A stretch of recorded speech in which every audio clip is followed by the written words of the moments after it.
so if I don't slip on my ice here, 2 days later, and I am finally back, ready to film a little more. Got some oil. Don't worry, I've got a little extra oil. I know it needs more than this. But oil, filter, I believe I have spark plugs, and I want to change those. I would really like to get those in tonight if I actually do have them. I really should have looked. But I've got little ramps that I'm gonna end up trying to pull this car on. It should work. I don't think we're that low that we'll have an issue with that.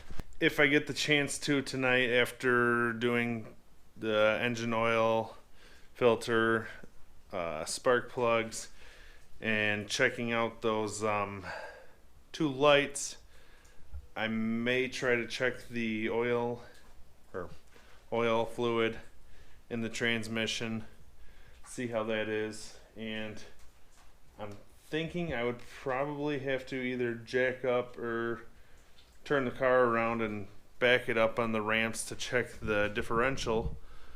But so that might happen tonight as well. It might not. That might also be another part on whenever I get the Procharger fluid. I might do all that right then. Yeah, see right here's my spark plugs. So we're all set on spark plugs, so more than likely I will, after I do the oil, run to the parts store and grab that little gap setter. Pretty sure it's a cheap little tool, and we will get those changed tonight as well. So let's get going on this. Enough talking.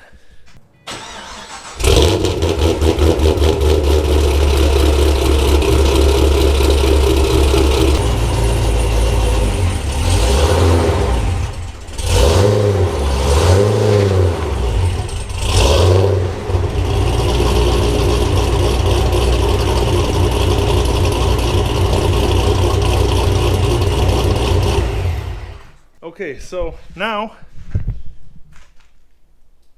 we got her up on the ramps. So I am going to, first of all, try to remember what size socket I need to get the plug out.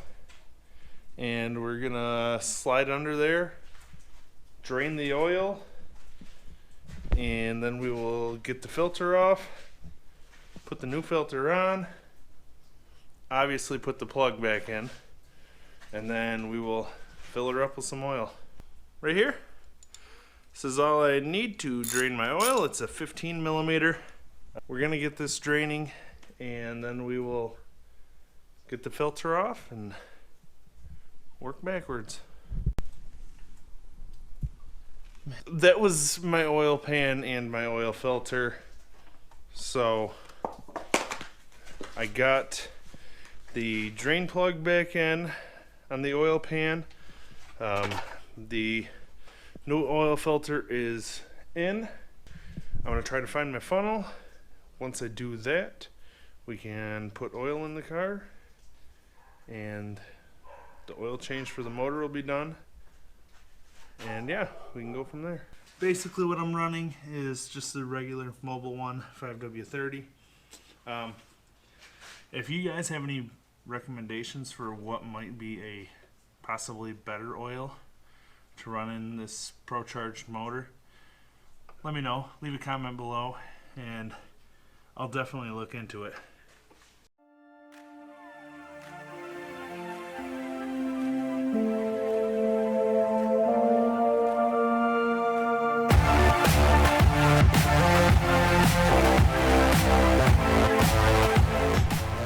Okay, once again I have no light on, so we're going to fire her up real quick.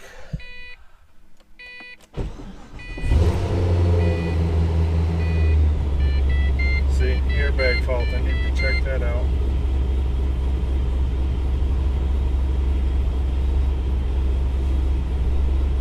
I am going to run to the auto parts store real quick, grab the little gap setter there.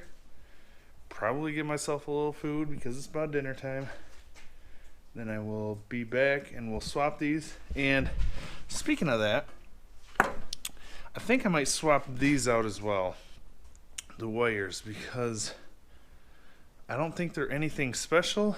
And the red goat over here, we've got some heavier fire core wires.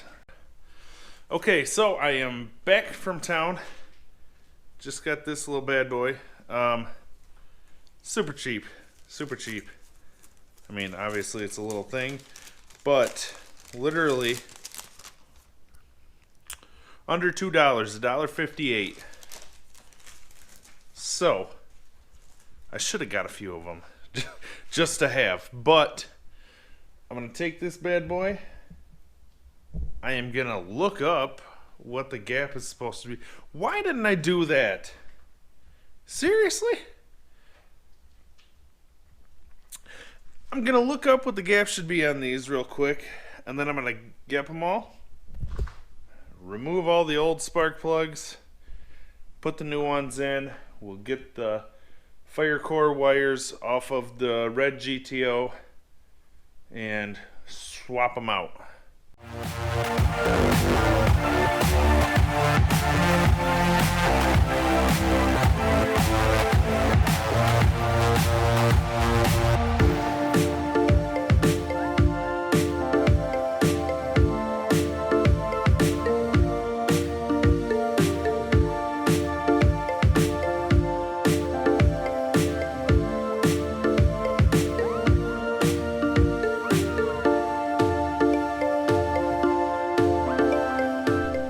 So I just got the driver's side 4 spark plugs on.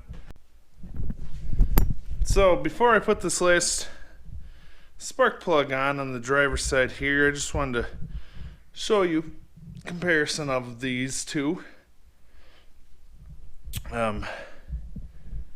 The actual wire part is quite a bit longer on the fire core. And it's also a little bit thicker. So, yeah. I just figured I might as well put them on.